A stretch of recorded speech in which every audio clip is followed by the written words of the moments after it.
18 বছর এখনো হয়নি তোমার, কিভাবে পালিয়ে যাবো তোমাকে নিয়ে? তোমার বাবা যদি বাল্যবিবাহের মামলা করে, যা করে করুক, আমরা পালিয়ে এমন জায়গায় যাবো ওরা আমাদের খুঁজেই পাবে না, বুঝলা জান? কথাগুলো বলেই রোশনি আমার হাত ধরলো। রেস্টুরেন্টে রোশনিকে নিয়ে বসে আছি। একজন ওয়েটার এসে জিজ্ঞাসা করলো, স্যার আপনারা অনেকক্ষণ ধরে বসে আছেন, কিছু অর্ডার করছেন না, আপনারা কি কিছু অর্ডার করবেন নাকি চলে যাবেন? এখন আমাদের কাস্টমার আসার টাইম হয়ে গেছে। আমি ওয়েটারকে বললাম একটু পরে অর্ডার করব, আমাদের আরেকজন মানুষ আসবে তো তাই। আচ্ছা ঠিক আছে স্যার, একটু তাড়াতাড়ি করুন। বলেই রেস্টুরেন্টের বয়টি চলে যাবার পর আমি রোশনিকে বললাম, কোথায় যাব শুনি? চাঁদের দেশে চলে যাব, যেখানে শুধুমাত্র তুমি আর আমি থাকবো। ফাজলামো করো না, আমি কিন্তু সিরিয়াস বলছি। আরে আগে পালিয়ে যাই, তারপর ভাবা যাবে কোথায় যাব। পালিয়ে যে যাব, আমার হাতে বেশি টাকাও নেই। পালানোর পরে কি খাবো? চিন্তা করো না, আমার বাবা আমাকে কানের দুল এবং স্বর্ণের চেন তৈরি করে দিয়েছে, সেগুলো বিক্রি করব, বুঝেছো? কিন্তু কোনো কিন্তু না বাবু, আমরা পালিয়ে যাব ব্যাস। যদি না পালাও তাহলে বাবা অন্যখানে আমাকে বিয়ে দিয়ে দিবে, তখন কি করবা? হ্যাঁ, আমাকে ছাড়া থাকতে পারবে তুমি? না পারবো না। তাহলে চলো আমরা আজকেই পালিয়ে যাই, 3-4 বছর পরে বাড়ি আসবো। ঠিক আছে চলো। বলেই রোশনিকে নিয়ে রেস্টুরেন্ট থেকে বের হয়ে গেলাম। আমি আর রোশনি একটা স্বর্ণের দোকানে গিয়ে ওর চেন এবং কানের দুলগুলো বিক্রি করে ওকে নিয়ে একটা অচেনা শহরে চলে আসলাম। এখানে সব উঁচু উঁচু বিল্ডিং। আমাদের উদ্দেশ্য যে কোনো একটা বিল্ডিং এ ঢুকে একটা রুম ভাড়া করে ওকে নিয়ে সংসার পাতবো। এর মধ্যে কয়েকটা বিল্ডিং এ গিয়েছি, ওর বয়স কম দেখে কেউ সাহসে ভাড়া দিতে চায় না। রাস্তা দিয়ে হাঁটতে হাঁটতে রোশনি কিছুটা ক্লান্ত হয়ে গেল। জান, আমি আর হাঁটতে পারছি না, আর একটু কষ্ট করো। ওই সামনের বিল্ডিং এ গিয়ে দেখি ওখানে কোনো রুম পাই কিনা। আমি হাঁটতে পারবো না, তুমি আমায় কোলে নাও। শেষে নিরুপায় হয়ে ওকে কোলে নিলাম। কোলে নিয়ে হাঁটতে হাঁটতে একটা বিল্ডিং এর সামনে এসে নামিয়ে দিলাম। এখানে নামিয়ে দিলে কেন? তোমাকে যদি এভাবে কোলে করে নিয়ে হাঁটি সবাই কি ভাববে বলো তো?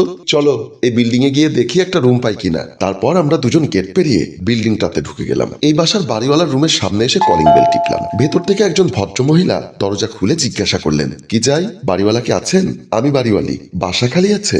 জি আছে, ভেতরে আসুন। তারপর আমি আর রোশনি বাড়িওয়ালির সাথে রুমের ভেতরে গেলাম। ড্রয়িং রুমে এসে বসতেই বাড়িওয়ালি প্রশ্ন করলো, বাসা তো খালি আছে, কিন্তু আপনাদের পরিবারের সদস্য সংখ্যা কতজন? আমি সংকোচ মনে উত্তর দিলাম, আমি আর আমার স্ত্রী দুজন। আপনার স্ত্রী কোথায়? বুঝতে পারলাম বাড়িওয়ালি রোশনিকে আমার স্ত্রী মনে করছে না, তবুও ভয়ে ভয়ে ওকে দেখিয়ে বললাম, উনি আমার স্ত্রী। বাড়িওয়ালি অষ্টম আশ্চর্য দেখার মতো করে রোশনির দিকে তাকিয়ে রইলেন, মনে মনে কিছু একটা ভাবছেন হয়তো। উনি কিছু বলতে যাবে তার আগে আমি বললাম, আসলে ওর অনেক বয়স হয়েছে, এতিম মেয়ে, মামা মামির সংসারে বড় হয়েছে বলে অযত্নে অবহেলায় দেখতে কিছুটা রুগ্ন রুগ্ন টাইপের। আমার মুখে এতিম মেয়ে এবং অযত্ন অবহেলার কথা শুনে রোশনি আমার দিকে তাকালো। আমি তাকে চোখের ইশারায় নিরুপায় হয়ে বলেছি এটা বোঝানোর চেষ্টা করলাম। পরিস্থিতি বুঝে রোশনিও অনুনয় বিনয় করে বাড়িওয়ালিকে অনেক কথা বোঝানোর চেষ্টা করলো। আমিও বানিয়ে বানিয়ে অনেক মিথ্যা কথা বলে বাড়িওয়ালির মন গলানোর চেষ্টা করলাম। আমাদের দুজনের আকুতি মিনতিতে বাড়িওয়ালি শেষ পর্যন্ত বলল, ঠিক আছে, আপনাদের কথা শুনে আপনাদেরকে বাসা ভাড়া দিব, তবে ভবিষ্যতে যদি কোনো সমস্যা হয় তাহলে দায়ভার কিন্তু আমি নিব না। আমি বাড়িওয়ালিকে আশ্বস্ত করে বললাম, আপনি টেনশন ফ্রি থাকতে পারেন, এই পৃথিবীতে আমাদের দুজনের আপন বলতে কেউ নেই। আপনারা কখন উঠবেন? আপনি অনুমতি দিলে আমরা এখনই বাসায় উঠতে চাই। খালি বাসায় আপনারা ঘুমাবেন কোথায়, আর রান্না বান্নার ব্যবস্থা কিভাবে করবেন? আজকের রাতটা কোনোভাবে পার করে দিয়ে কাল সকালে বাজারে গিয়ে সংসারের টুকিটাকি জিনিস কিনে নিয়ে আসবো। তারপর বাড়িওয়ালি কি যেন ভেবে চিনতে বললেন, 4 তলা একটা রেডি ফ্ল্যাট আছে, ওটা আমার দেবরের ফ্ল্যাট। উনি বউ বাচ্চা নিয়ে আমেরিকায় থাকেন, বছর 2 পরে আসবেন, তবে আপনারা ইচ্ছা করলে ওখানে উঠতে পারেন। সবকিছু পরিপাটিভাবে সাজানো গোছানো আছে, আপনাদের কিছু কিনতে হবে না। তবে অন্য ফ্ল্যাটের চাইতে সে ফ্ল্যাটের ভাড়া 3,000 টাকা বাড়িয়ে দিতে হবে, এবং কোনো জিনিস নষ্ট হলে সেটার ক্ষতিপূরণ দিতে হবে। আমি ওনার কথায় রাজি হয়ে গেলাম। এমনিতেই আমাদের হাতে টাকা কম, তার উপর সংসারের এত কিছু কেনাকাটা করতে গেলে অনেক টাকার ব্যাপার, তাই ভাড়া একটু বেশি হলেও এই মুহূর্তে ওই বাসাটাই আমাদের দরকার। শেষ পর্যন্ত বাড়িওয়ালিকে জিজ্ঞাসা করলাম, ওই ফ্ল্যাটের ভাড়া কত দিতে হবে? এখানে প্রতিটি ফ্ল্যাট 12,000 টাকা করে ভাড়া দেয়, আপনারা যদি ওটা নেন তাহলে আপনাদেরকে 15,000 টাকা পে করতে হবে। বাড়িওয়ালির কথা মতো পকেট থেকে টাকাগুলো বের করে 15,000 টাকা গুলো ওনার হাতে দিলাম। তারপর বাড়িওয়ালি বলল, আপনারা বসুন, আমি ওই ফ্ল্যাটের চাবি এনে দিচ্ছি। বলেই বাড়িওয়ালি রুমের ভেতর চলে গেলেন। রুমে ঢুকেই সবকিছু দেখে মনটা ভরে গেল। সবকিছু পরিপাটি, সাজানো গোছানো। আমরা যে রুমে থাকবো সে রুমের পাশেই অ্যাটাচ বাথরুম। সবকিছু দেখে রোশনি আমাকে জড়িয়ে ধরলো, খুশি হয়ে বলল, জান, আমি এমনই একটা সংসার চেয়েছিলাম, আজকে আমি অনেক হ্যাপি। ওর খুশি দেখে আমি অবাক হয়ে গেলাম। আমি ভেবেছিলাম হয়তোবা আবেগের বশে এমন বলছে, কিছুক্ষণ পর হয়তো মা বাবার জন্য কান্নাকাটি করবে, কিন্তু তার ভেতর টেনশনের কোনো ছিটে ফোটাও দেখলাম না। তাকে বললাম, বাসা ভাড়া তো নিলাম, এখন রাতে খাবারের কোনো ব্যবস্থা করতে হবে। তোমাকে যেহেতু পেয়েছি 1 সপ্তাহ উপোস থাকলেও আমার কোনো কষ্ট হবে না। তার এমন ছেলে মানুষের কথাগুলো শুনে তাকে বললাম, সারাদিন কাজী অফিস, স্বর্ণের দোকান এবং লং জার্নি করে আমি টায়ার্ড হয়ে গেছি, আমার প্রচুর ক্ষুধা পেয়েছে, বাসর করলে পেট ভরে যাবে। বলেই সে আবারও আমাকে জড়িয়ে ধরলো। আমি বললাম, আচ্ছা ঠিক আছে বাবা, বাসর পরে তুমি একটু ওয়েট করো, আমি দেখি কাছে কোনো হোটেলে গিয়ে দুজনের জন্য 2 প্যাকেট খাবারের ব্যবস্থা করি। বলেই তাকে রুমে রেখে আমি খাবারের ব্যবস্থা করার জন্য বের হয়ে গেলাম। 2 প্যাকেট বিরিয়ানি আর একটা পানির বোতলের সাথে বাসর ঘর সাজানোর জন্য কিছু কাগজের ফুল নিয়ে রুমের সামনে এসে কলিং বেল টিপতে লাগলাম, কিন্তু ভেতর থেকে রোশনি দরজা খুলছে না। একাধারে কয়েকবার কলিং বেল টিপলাম, তবুও ভেতর থেকে কোনো সারা শব্দ নেই। মনের ভেতর একটা অজানা ভয় কাজ করছে। অপরিচিত একটা জায়গায় ওকে এভাবে একা রুমে রেখে যাওয়াটা বোধহয় ঠিক হয়নি। আল্লাহ জানে না কোনো ভয় পেয়ে অজ্ঞান হয়ে রুমের ভিতর পড়ে আছে। এই মুহূর্তে কিভাবে রুমে ঢুকি? মনের ভেতর টেনশন কাজ করছে। আবারও ভয় ভয় কলিং বেল টিপতে দেখলাম রুমের ভেতর থেকে দরজা খুলল রোশনি।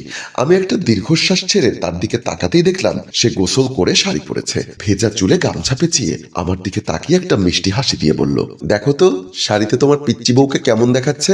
আমি ওর কথার উত্তর না দিয়ে রুমের ভেতর ঢুকে দরজাটা লাগিয়ে দিয়ে ওকে জড়িয়ে ধরলাম আর কাঁদতে লাগলাম। আমার কান্না দেখে সে বলল, কি ব্যাপার বাবু, তুমি এভাবে কাঁদছো কেন? তোমার দরজা খুলতে দেরি হতে দেখে আমি ভয় পেয়ে গিয়েছিলাম, ভেবেছো তোমার পিচ্চি বউ তোমাকে ছেড়ে কোথাও চলে গিয়েছে। তার কথার উত্তর না দিয়ে আমি তার দিকে তাকিয়ে রইলাম। সে আমার চোখের জল মুছে দিতে দিতে বলল, ভয় পেও না, তোমার পিচ্চি বউ তোমাকে ছেড়ে কোথাও যাবে না, জীবনে মরণে তোমার পাশেই থাকবে। আচ্ছা, স্বর্ণগুলো কত টাকায় বিক্রি করলে? 35,000 টাকায় বিক্রি করেছি। এখন কি করবে ভাবছো? ভাবছি একটা রিক্সা ভাড়া নিয়ে ওটা চালাবো, যা ইনকাম হবে তা দিয়ে দুজনের ছোট্ট সংসার সুখেই কেটে যাবে। আমার জন্য তুমি রিক্সা চালাবে? আমার জন্য যদি তুমি মা বাবার সংসার ত্যাগ করতে পারো, আর তোমার জন্য আমি রিক্সা চালাতে পারবো না? এখন এত কথা বলে লাভ নেই, চলো খাওয়া দাওয়া করে বাসর ঘর সাজাবো। বাসর ঘরের ফুল পাবে কোথায়? কাঁচা ফুল না পাই, কাগজের ফুল তো আছে। সবাই কাঁচা ফুলে বাসর করে, আমরা না হয় কাগজের ফুলেই বাসর করব। তারপর তাকে নিয়ে রুমের দিকে চলে গেলাম। এদিকে রোশনির টেনশনে তার মা মানে আমার শাশুড়ি নামাজের পাটিতে বসে দুহাত তুলে আল্লাহর দরবারে কাঁদতে কাঁদতে তার মেয়েকে ফেরত যাচ্ছেন। এমন সময় আমার শ্বশুর মানে রোশনির বাবা সারা দিন মেয়েকে খুঁজতে খুঁজতে ক্লান্ত শ্রান্ত হয়ে রুমে আসলেন। স্বামীকে দেখে আমার শাশুড়ি জায়নামাজের পাটি থেকে উঠে বলল, কোনো খবর পেয়েছো? অনেক জায়গায় খুঁজেছি, আত্মীয় স্বজন অনেকজনের কাছে ফোন করেছি, কিন্তু কোথাও রোশনির কোনো খবর পেলাম না। কি বলছো রোশনির বাপ? আমার এতটুকু ছোট মেয়ে আজ 5টা দিন হয়ে গেল, থানা পুলিশ আত্মীয় স্বজন কেউ তার কোনো খবর দিতে পারছে না। আমি হসপিটালে গিয়ে গিয়ে পর্যন্ত খবর নিয়েছি, কেউ তার কোনো খবর দিতে পারছে না। শেষ পর্যন্ত থানার দারোগা সাহেব বলল মিসিং মামলা রুজু হয়ে গেছে, ওনারা বাংলাদেশের প্রতিটি থানায় রোশনির ছবি পাঠিয়ে দিয়েছেন।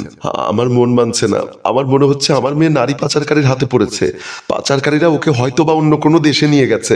কুকথা বলো না রোশনির মা, আল্লাহর উপর ভরসা রাখো। এর বেশ কিছুদিন পরে আমি একদিন রিক্সা গ্যারেজে রেখে কিছু বাজার সদাই নিয়ে রাস্তা দিয়ে আসছিলাম। হঠাৎ আমার সামনে পড়লো আমার পরিচিত বন্ধু সাইফুল। সাইফুলকে দেখে আমি মুখ লুকিয়ে চলে আসার সময় সাইফুল আমাকে চিনে ফেললো। বাবু তুই? আমি শুনেও না শোনার ভান করে চলে আসার সময় সাইফুল এসে আমার হাত ধরে ফেললো। কি ব্যাপার, আমাকে দেখেও না দেখার ভান করে চলে যাচ্ছিস? না দোস্ত, সত্যি আমি তোকে খেয়াল করিনি, তোকে আমরা এত দিন ধরে খুঁজছি, তুই হঠাৎ কোথায় উধাও হয়ে গেলি? আর এখন দেখছি কামলাদের মতো লুঙ্গি পরে ঘাড়ে গামছা নিয়ে 2 হাতে 2টো বাজারে ব্যাগ নিয়ে কোথায় যাচ্ছিস? আমি ধরা পড়ার ভয়ে তাকে মিথ্যা বললাম, আরে দোস্ত এখানে আমার নিকট আত্মীয়র বাসায় বাজার নিয়ে যাচ্ছি। তুই এখানে কোথা থেকে এলি? সাইফুল বলল, এই এলাকায় আমাদের নানা বাড়ি, যদিও বা নানা বেঁচে নেই, মামারা আছেন। আমাদের এলাকা থেকে অনেক দূরে বলে সচরাচর আসা হয় না, কিন্তু এত দূরে তোর কোন আত্মীয়র বাসায় কামলা খাটতে এসেছিস? তখন আমি একের পর এক মিথ্যা বলে সাইফুলকে বোঝাতে লাগলাম যাতে সাইফুল সন্দেহ না করে। সে অবশ্য আমার সাথে আমাদের বাসায় আসতে চেয়েছিল। আমি তাকে অনেক অনুনয় বিনয় করে অন্য একদিন আত্মীয়র বাসায় নিয়ে যাব বলে তখনকার মতো তাকে বিদায় দিয়ে নিজের বাসায় চলে আসলাম। এর সপ্তাহখানেক পর একদিন দুপুরবেলা আমি আর রোশনি দুজনে মিলে রান্না করার জন্য রান্নাঘরে কাজ করছিলাম। আমি আলু ছিলছিলাম আর রোশনি হাঁড়িতে ভাত চড়িয়েছিল। আমি আলু ছিলতে ছিলতে রোশনিকে বললাম, একটা কথা বলবো, কিছু মনে করবে না তো? বলো কি বলবে? তোমার বাবা মাকে একটা ফোন করা উচিত ছিল না? আমার কথা শুনে রোশনি আমার দিকে তাকিয়ে বলল, তোমার মাথা ঠিক আছে? মা বাবা যদি তোমার সন্ধান পায় তাহলে কি অবস্থা করবে একবার ভেবে দেখেছো? তবুও বাবা মা বলে কথা, আল্লাহ জানে তোমার টেনশনে ওনাদের কি অবস্থা হয়েছে। এমন সময় কলিং বেলের শব্দ শুনতে পেলাম। আমি বললাম, এখন আবার কে এলো? রোশনি বলল, তুমি বসো, আমি গিয়ে দেখছি, হয়তো বা বাড়িওয়ালা এসেছে বাসা ভাড়ার জন্য।